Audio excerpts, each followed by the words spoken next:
श्रीमद् भागवत महापुराण के दशम स्कंद के अंतर्गत हम सब श्रवण कर रहे थे उद्धव प्रसंग।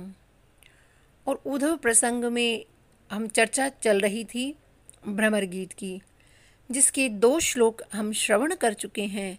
आइए अब तीसरे श्लोक की ओर अग्रसर होते हैं। किमिह बहु षडांग्रे गायसी त्वं यदूनाम् अधिपतिं ग्रहाणाम् अग्रतो न पुराणम् विजय सख सखीनाम् गीयतां तत्प्रसङ्ग चपितकुचरुजस्ते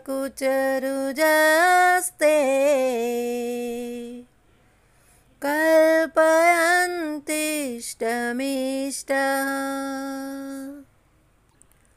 किमिह बहु षडंग्रे। षडंग्रे कहते हैं 6 पैर वालों को। तो श्री राधा जी कहती हैं, अरे वो 6 पैर वाले, तू समझता क्यों नहीं? अरे 2 पैर वालों को भी समझाओ तो वो समझ जाए, 4 पैर वालों को भी समझाओ तो वो भी समझ जाए, पर तू तो 6 पैर वाला है, टेढ़ा है। और जो टेढ़े होते हैं ना, वो समझते नहीं हैं। अच्छा, तू क्या चाहता है? किमिह बहु षडंग्रे, ये जो तू बार बार गुनगुन कर रहा है ना, मुझे पता है। अरे तू यही सोच रहा होगा कि गोपियाँ रो रही हैं, वो जानना चाहती होंगी कि प्रभु कैसे हैं, क्या कर रहे हैं। वही संदेशा लेकर मैं आया हूँ और तुम्हें सुनाना चाहता हूँ।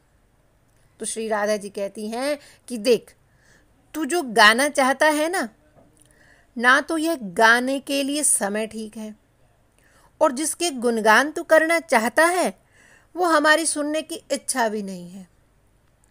और तूने गाने के लिए जो विषय चुना है ना, वो भी गलत है, और जो तूने श्रोता चुने हैं वो भी गलत है, इसलिए तू जा। तो भ्रमर ने कहा, क्यों, मैं क्यों जाऊं? तो श्री राधा जी कहती हैं, देख, तू हमारे सामने आकर मधुर गीत गा रहा है और हम रो रही हैं, तड़प रही हैं, और उसको कोई आश्वासन देवे कि अरे चिंता मत करो, आप रो मत, वो आ जाएंगे, तो रोने वाले को ये सब सुनकर अच्छा भी लगे। हम तो रो रही हैं और तू है कि मधुर गीत गा रहा है। तो भ्रमर ने कहा, ठीक है, तुम्हें अच्छा नहीं लग रहा तो तुम मत सुनो, लेकिन मैं तो गाऊंगा, मैं तो अपने आनंद के लिए गा रहा हूँ। और वो भ्रमर फिर गुनगुन करने लगा। अब गोपियों को थोड़ा गुस्सा भी आ रहा है। तो गोपियाँ कहती हैं, देख भ्रमर, तू जो गा रहा है ना, ये सुनने की हमारी बिल्कुल भी इच्छा नहीं है। अरे तू क्या गुणगान करेगा? तूने तो केवल उनका गुणगान सुना है। अरे हम तो स्वयं अनुभव करके बैठी हैं। अरे तू तो केवल सुनी सुनाई बात कहेगा, लेकिन हमने तो स्वयं अनुभव किया है।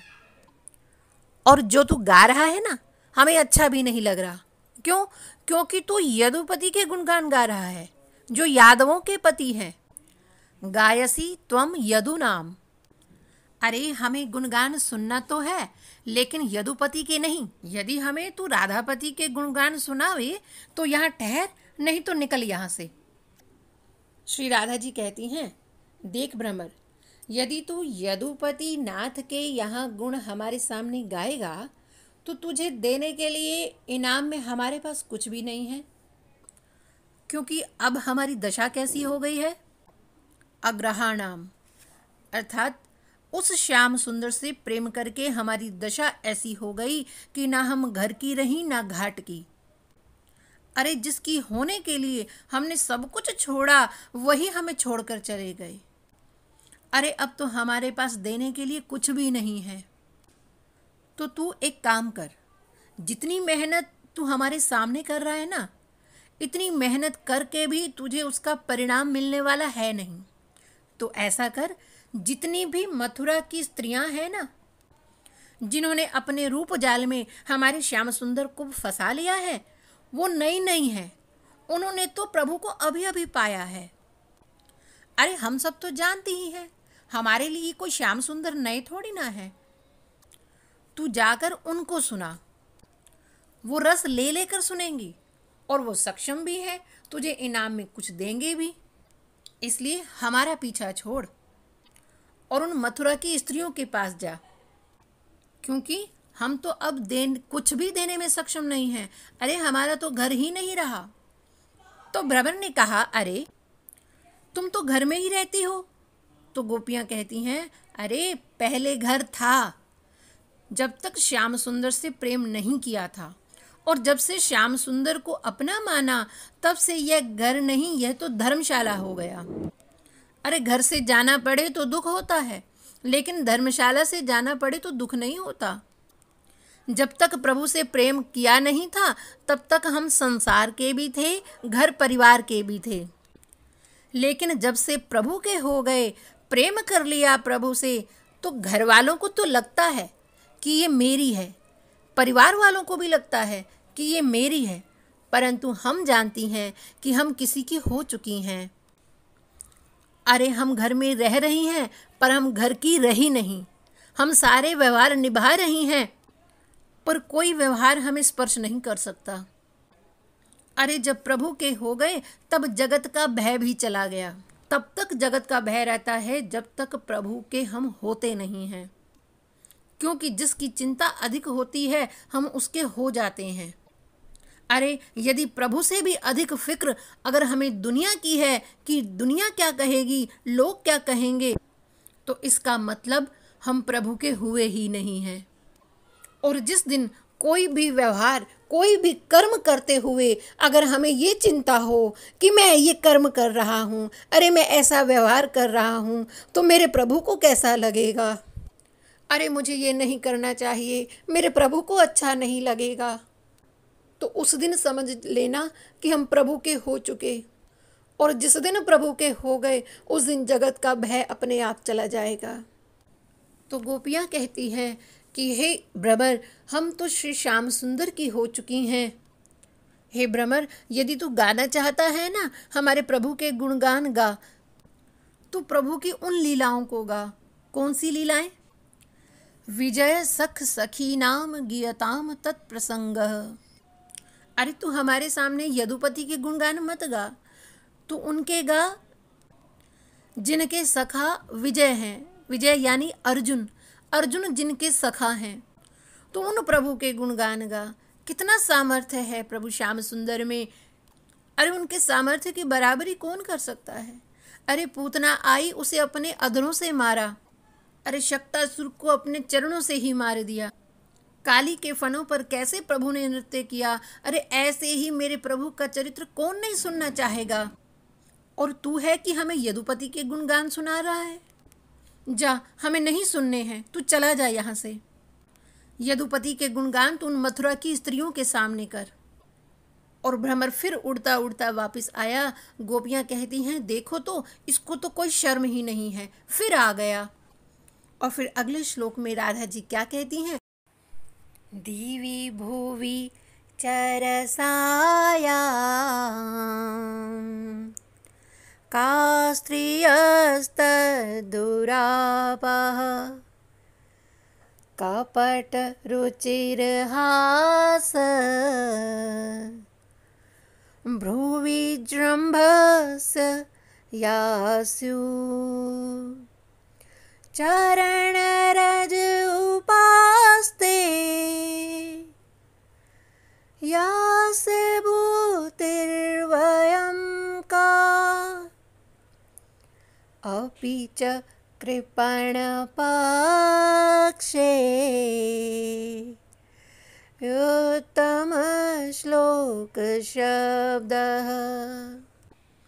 तो जैसे ही उड़ता उड़ता भ्रमर फिर वापस आया, तो गोपियाँ कहती हैं, अरे देखो तो सही, इसे तो बिल्कुल भी लाज नहीं लगती। हम बार बार उड़ाती हैं और ये बार बार वापस आ जाता है। अरे देखो तो फिर आ गया। तो भ्रमर कहता है, अरे दुनिया में ऐसी कौन सी स्त्री है जो प्रभु की बाकी चितवन पर फिदा ना हो, और तुम गोपियां हो कि प्रभु को ऐसा सुनाती हो, इतने ताने देती हो। अरे मेरे प्रभु की एक मधुर मुस्कान के ऊपर स्वर्ग की, पृथ्वी की, पाताल की सब स्त्रियां अपने हृदय को हाथ में लेकर प्रभु के चरणों में धर देती हैं। तो गोपियां कहती हैं, अरे ये तो हम भी जानती हैं। दिवी अर्थात स्वर्ग की स्त्रियां, भुवि इस पृथ्वी की स्त्रियां, और रसायाम अर्थात पाताल लोक की, का स्त्रियस्त दुरापा, अरे इन 3 लोकों की ऐसी कौन सी दुर्लभ स्त्री होगी जो कपट रुचिरहास, जो प्रभु की कपट भरी मनोहर मुस्कान और भ्रुवि जृंभस्य या स्यु, और भ्रुकुटी के इशारे से जो वश में ना हो जाए और उनके पास दौड़ी ना आवे, अरे ऐसी कौन सी स्त्री है। अरे 3 लोकों में ऐसी कोई भी स्त्री नहीं जो श्याम सुंदर के वश में ना हो जाए। चरण रज उपासते, अरे औरों की तो बात ही क्या, स्वयं लक्ष्मी जी भी उनके चरण रज की सेवा किया करती हैं। यस्य भूतिर वयम का, और फिर हम तो श्री कृष्ण के लिए किस गिनती में हैं। हे भ्रमर, हम भी जानती हैं कि प्रभु का हास्य कैसा है। अरे हमने तो स्वयं उनकी मधुर मुस्कान को देखा है। अरे जब प्रभु हमें देखकर मुस्कुराते थे ना, तो प्रभु हमारे कुल मर्यादा रीति को सब कुछ चुरा लेते हैं। हे भ्रमर, जब प्रभु हमें देखकर मुस्कुराते थे ना, तो हमारे भीतर आग सी लग जाती थी। अब आग जलाने के लिए तो 2 वस्तुएं चाहिए, लकड़ी और अग्नि। देखो, जब प्रभु हमें प्रेम से देखते थे ना, तो प्रभु का प्रेम से देखना ये ईंधन का काम करता था। और जब प्रभु हमें प्रेम से देखकर मुस्कुराते थे, तो प्रभु की मुस्कुराहट वो अग्नि का काम करती थी। और जब प्रभु वेणु बजाते थे, तो हमारे हृदय की अग्नि को और बढ़ाते थे। हे भ्रमर, अब हमारा हृदय उसी अग्नि में जल रहा है।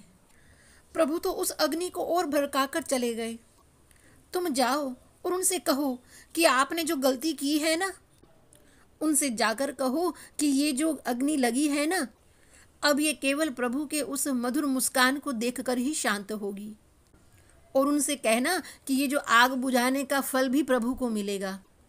उनसे कहना, देखो कि जो आपने गलती की है ना, उसको सुधारने का हम एक मौका दे रही हैं।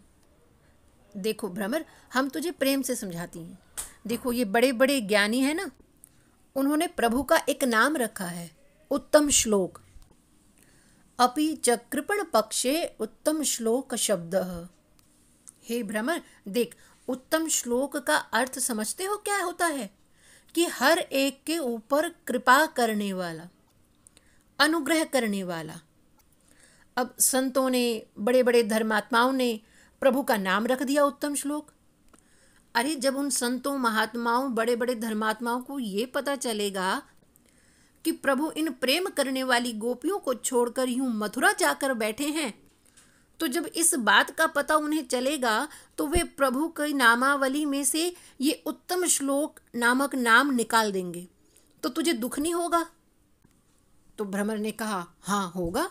तो गोपियों ने कहा, हमें भी होगा। इसलिए हम तुझको समझा रही हैं कि तुम जल्दी जल्दी मथुरा जाओ और श्याम सुंदर को समझाओ कि यदि हमें वो भूल गए तो जगत में उनकी बहुत बदनामी होगी। आप आकर हम दीनहीन गोपियों को अपनाओ, तो जगत में आपकी कीर्ति बढ़ेगी। लोग आपको उत्तम श्लोक कहकर पुकारेंगे कि देखो, प्रभु मथुरा का राजपाट छोड़कर इन गोपियों पर कृपा करने के लिए पधारे हैं। अरे भ्रमर, तुम जल्दी जाओ, कहीं उत्तम श्लोक नाम उनका झूठा ना पड़ जाए। विसृज शिरसि पादम् वेदमयं चातुकारे अनुनय विदुषस्ते वयेत्य दोत्तरमुकुन्दात् स्वकृता इह विश्रष्टा पात्य पात्य न लोका व्यसजद कृत चेता किं नु संधेयमस्मिन्। जब श्री राधा रानी और सब गोपियां बार बार भ्रमर को उड़ा रही थी तो वो भ्रमर भी थोड़ा दूर चला गया। उसे भी थोड़ा संकोच होने लगा और बहुत देर तक वो वापस नहीं आया। आने में उसे थोड़ी देरी हो गई तो गोपियों को लगा कि ज़रूर ये भ्रमर श्याम सुंदर से सलाह मशवरा करने गया होगा। भ्रमर ने श्याम सुंदर से कहा होगा कि प्रभु देखो गोपियां रो रही हैं और जिन संतों महात्माओं ने प्रभु आपका नाम उत्तम श्लोक रखा है उन महात्माओं के लिए भी अब ये चिंता का विषय हो गया है कि प्रभु की नामावली में से ये नाम हटाएं कि नहीं हटाएं।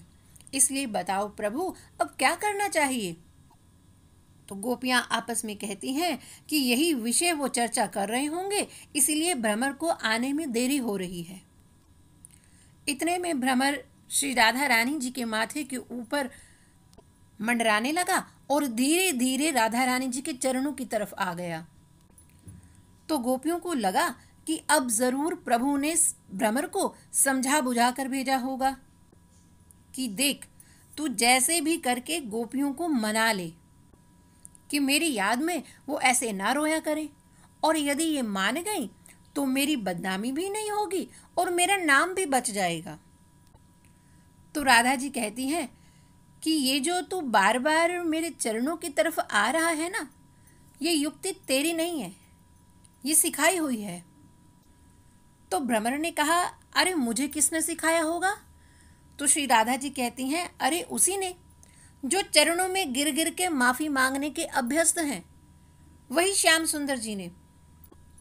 तो राधा जी कहती हैं कि जब जब मैं रूठूं श्याम सुंदर ऐसे ही अपना मस्तक मेरे चरणों में रखकर मनाती थी, और जब जब मैं रूठती थी ये पक्का निश्चय करके बैठती थी कि इस बार तो प्रभु की ओर देखना ही नहीं है, मुझे बात भी नहीं करनी है।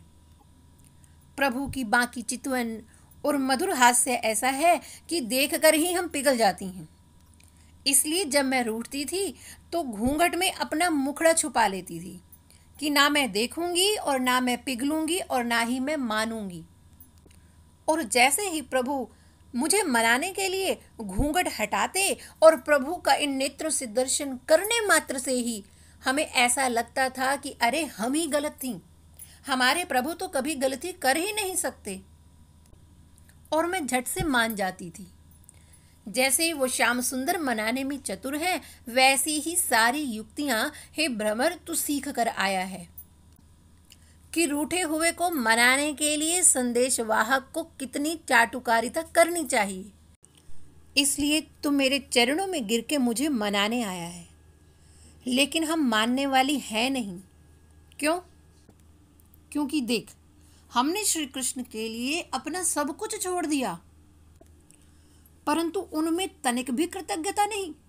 वे ऐसे निर्मोही निकले कि हमें ही छोड़कर चलते बने। और इस श्लोक में एक शब्द आया मुकुंदात, मुकुंद अर्थात जो मोक्ष देवे।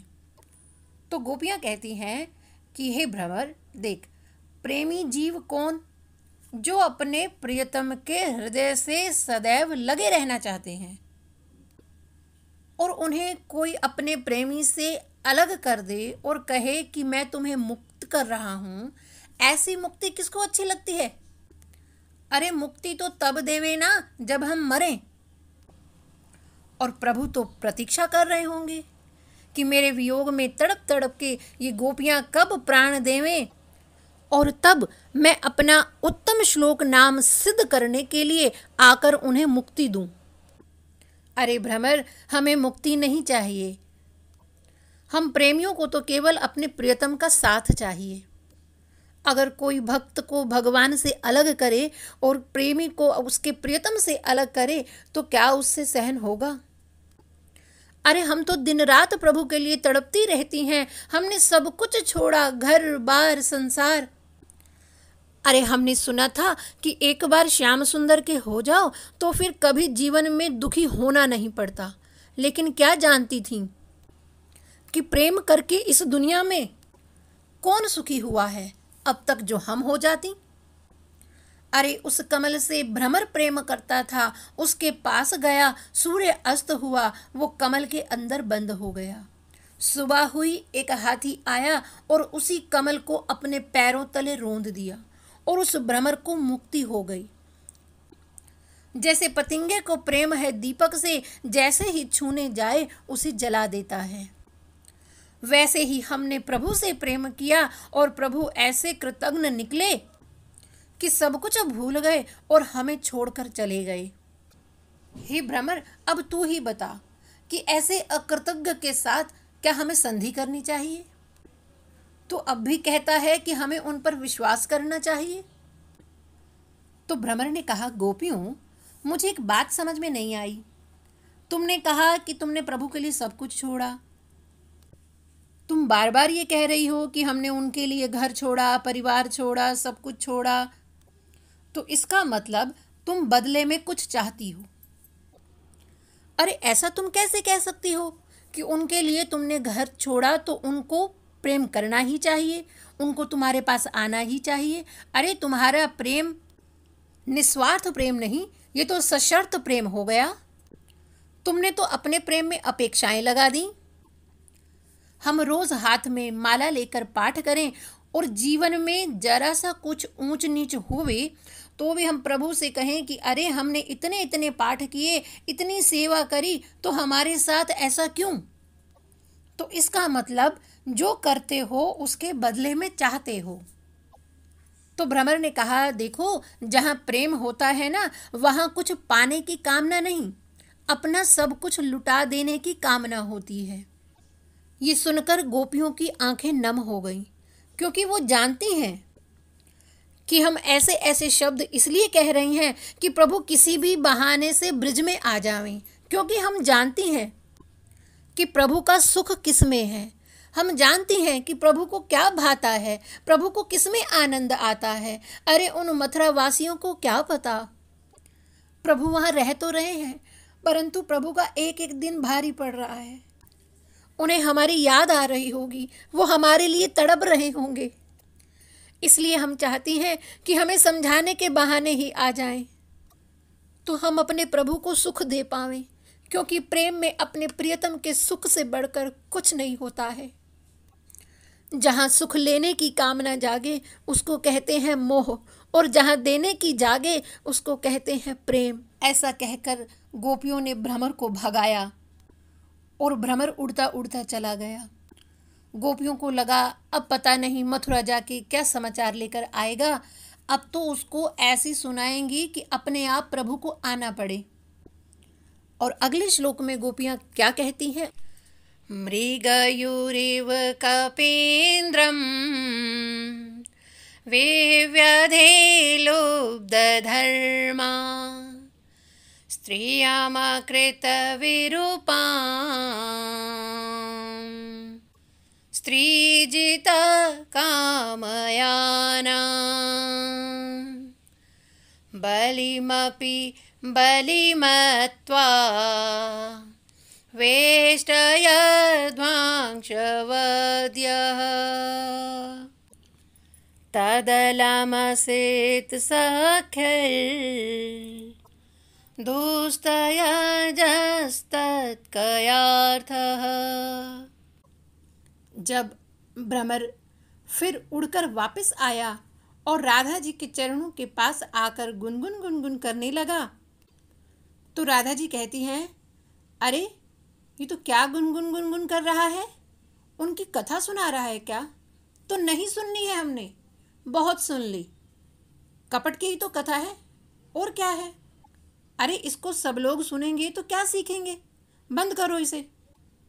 ऐसा कहकर राधा जी भ्रमर को सुनाने के लिए गोपियों से कहती हैं, अरे सखियों, मुझे बताओ जरा, इतना किसी को परेशान करना, और खास करके हम स्त्रियों को, यह कोई एक जन्म में ही सीख सकता है क्या, या कोई पुराना अनुभव होना चाहिए? तो गोपियों ने कहा, अरे ये श्याम सुंदर का स्त्रियों को पीड़ा देने का अनुभव आजकल का नहीं है, ये तो बहुत पुराना है। हर एक जन्म में उन्होंने स्त्रियों को इतनी पीड़ा दी है कि पूछो नहीं। उसी अनुभव के आधार पर ही तो हमें इतनी पीड़ा दे रहे हैं। देखो तो सही प्रभु कैसे हैं। तो इस श्लोक में राधा रानी जी क्या कहती हैं? मृगयूरिव कपिंद्रम। कपिंद्रम अर्थात कपियों के इंद्र, अर्थात कपियों के स्वामी। कौन? बाली। तो राधा रानी जी वर्णन करती हैं कि प्रभु कैसे हैं कि जब प्रभु राम बने थे तो बेचारे बाली को मारा था पेड़ के पीछे छुप के, जैसे कोई शिकारी शिकार करे, ऐसे बाली को मारा। इतना ही नहीं, स्त्रियम कृत विरूपाम, वह बेचारी शूर्पणखा आई प्रभु के पास। किस लिए? शादी का प्रस्ताव लेकर। अरे जब शादी का प्रस्ताव अच्छा ना लगे तो मना कर देना चाहिए और शुभ कामना देनी चाहिए कि तुम्हें कोई अच्छा वर मिल जावे। और देखो तो इनका स्वभाव कितना क्रूर है। खुद तो शादी की नहीं और उस बेचारी को भी किसी और से शादी करने लायक छोड़ा नहीं, नाक कान और कटवा दिए। इतना पीड़ा देने का स्वभाव तो कोई एक जन्म में नहीं बनता, बहुत पुराना होता है। और इतना ही नहीं, वामन के रूप में जन्म लेकर उन्होंने क्या किया? राजा बलि ने तो उनकी पूजा की और उन्हें मुंह मांगी वस्तु दी। और इन्हें देखो, मांगते समय तो वामन बने और लेते समय विराट बन गए, और 2 पगों में बलि का सब कुछ ले लिया, और तीसरे पग के लिए उस बेचारी को कितना परेशान किया। उसे वरुण पाश में बांध लिया और उसका सब कुछ छीनकर उसे पाताल में भेज दिया। अरे सखियों, इतना ही नहीं, कृष्णावतार में भी क्या किया इन्होंने? मृगयूरिव कपिंद्रम। तो यहाँ कपिंद्र का एक अर्थ वृषभ भी होता है। तो राधा जी कहती हैं कि जब अरिष्टासुर आया वृषभ का रूप लेकर, तो कृष्ण ने उस बैल को भी मार दिया। बैल यानी कौन? धर्म, अर्थात कृष्ण ने धर्म को ही मिटा दिया। अब धर्म क्या कहता है कि स्त्रियों को परेशान नहीं करना चाहिए। अब यदि धर्म जीवित रहे तो सब पालन करना पड़े, लेकिन धर्म के नियमों का पालन तो उसे करना ही नहीं है, इसलिए तो उसने धर्म को ही मिटा दिया। अरे यदि कोई शिकारी शिकार करे तो वह अपना पेट पालने के लिए करता है, अपनी जरूरत पूरी करने के लिए करता है। और इसे देखो, इसे तो बस अपना शौक पूरा करना है। और देखो मथुरा में जाकर क्या किया? स्त्रियम कृत विरूपाम, कुरूप कुब्जा मिली, उसे सुंदर बना दिया। अरे ये क्या मन में लेकर आगे बढ़ते हैं किसी को नहीं पता चलता।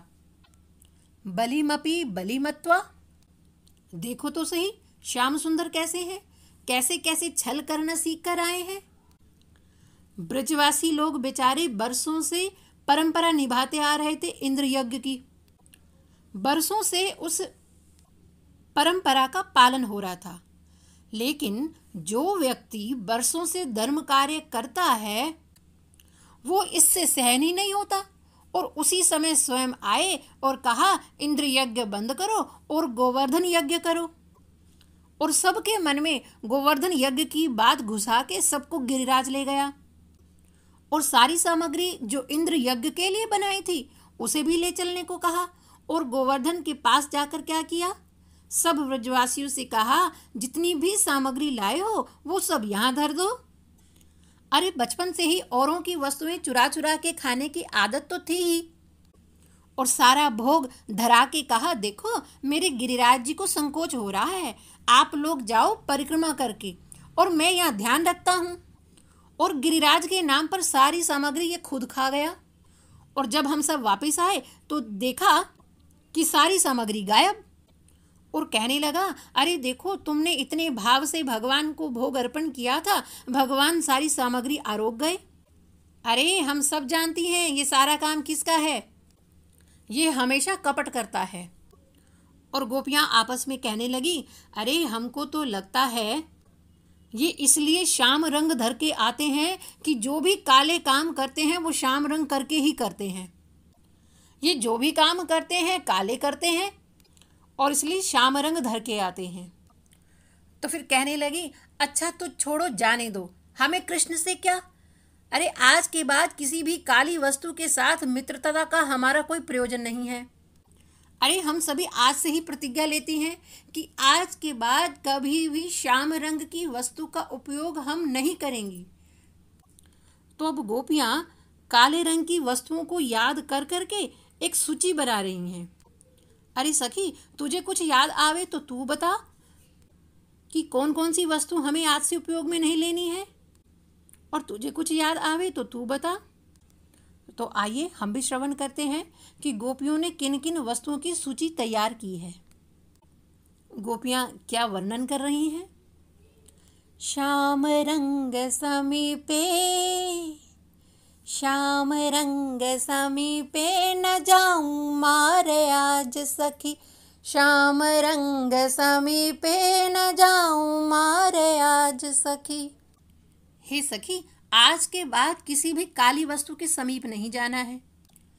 कस्तूरी केरी बिंदी ना करूं, कस्तूरी केरी बिंदी ना करूं, काजल ना आँख माँ अंजाऊं मारे आज सखी, काजल ना आँख माँ अंजाऊं मारे आज सखी, श्याम रंग समीपे, हो श्याम रंग समीपे, न जाऊं मारे आज सखी, श्याम रंग समीपे, न जाऊं मारे आज सखी। मस्तक पर कस्तूरी की बिंदिया करना आज से बंद, आँख में काजल लगाना भी आज से बंद। कोकिला को शब्द सुनूं नहीं काने, कोकिला को शब्द सुनूं नहीं काने, कागवाणी शकुन माँ न लाऊं मारे आज सखी, कागवाणी शकुन माँ न लाऊं मारे आज सखी, श्याम रंग समीपे, न जाऊं मारे आज सखी, श्याम रंग समीपे, न जाऊं मारे आज सखी। काली कोयल की आवाज़ सुनना भी आज से बंद, और जब घर से बाहर निकले और कौवा बोल रहा हो ना, तो उसे शकुन मानते हैं। और जिस रास्ते पर जा रहे हो और कौवा बोले, तो जिस काम के लिए घर से बाहर निकलते हैं तो वो पूरा हो जाता है, ऐसा मान्यता है। तो गोपियाँ आपस में कहती हैं, यदि हम बाहर जा रही होंगी और कौवे की आवाज़ सुनाई दे तो उसी समय हम वापस आ जाएंगी, हम वो शकुन मानेंगी ही नहीं। नीलांबर काली कंचुकी न पैरूं, नीलांबर काली कंचुकी न पैरूं, जमुना न नीरमा नहाऊं मारे आज सखी, जमुना न नीरमा नहाऊं मारे आज सखी, श्याम रंग समीपे, न जाऊं मारे आज सखी, श्याम रंग समीपे, न जाऊं मारे आज सखी। आज के बाद श्याम रंग के वस्त्र पहनना भी बंद, और जमुना भी कारी है, इसलिए जमुना स्नान भी आज के बाद बंद। मरकत मणि ने मेघ दृष्टि न जोवा, मरकत मणि ने मेघ दृष्टि न जोवा, जाम्बुवंत याक ना खाऊं मारे आज सखी, जाम्बुवंत याक ना खाऊं मारे आज सखी, श्याम रंग समीपे, न जाऊं मारे आज सखी, श्याम रंग समीपे, न जाऊं मारे आज सखी। मरकत मणि अर्थात नीलम आदि जितने भी श्याम रंग की मणियां हैं, आज से हम उनको नहीं धारण करेंगी। और मेघ दृष्टेना, और जब मेघ आते थे तो हम बाहर भागकर जाकर देखती थी कि अब मेघ बरसेगा। और आज के बाद यदि हम घर से बाहर होंगी और काले मेघ दिखे तो एकदम से सीधा घर में घुस जाएंगी। काले मेघों को भी देखना आज से बंद। और क्या बंद किया? जामुन और बैंगन खाना भी आज से बंद। तो गोपियों ने काली वस्तुओं की लंबी लिस्ट तैयार कर ली कि हम आज से इनका निषेध करती हैं। और जब लिस्ट तैयार हो गई तो अंत में क्या किया कि हमने ये जो काली वस्तुओं की जितनी भी सूची बनाई है, हम इसको खारिज करती हैं। क्यों? क्योंकि हम श्याम रंग के बिना रह नहीं सकती। क्यों? क्योंकि हमारा प्रियतम, हमारा प्यारा श्याम रंग का है। तो अब गोपियाँ क्या कहती हैं?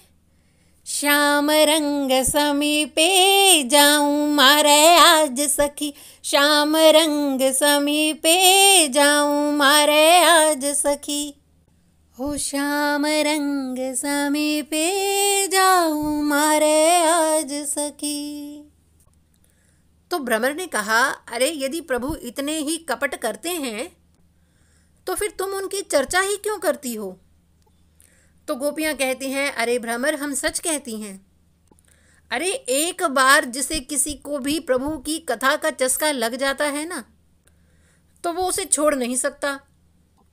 तो ऐसी स्थिति में हम चाहने पर भी उनकी चर्चा करना छोड़ नहीं सकती हैं। अगले श्लोक की चर्चा कल करते हैं।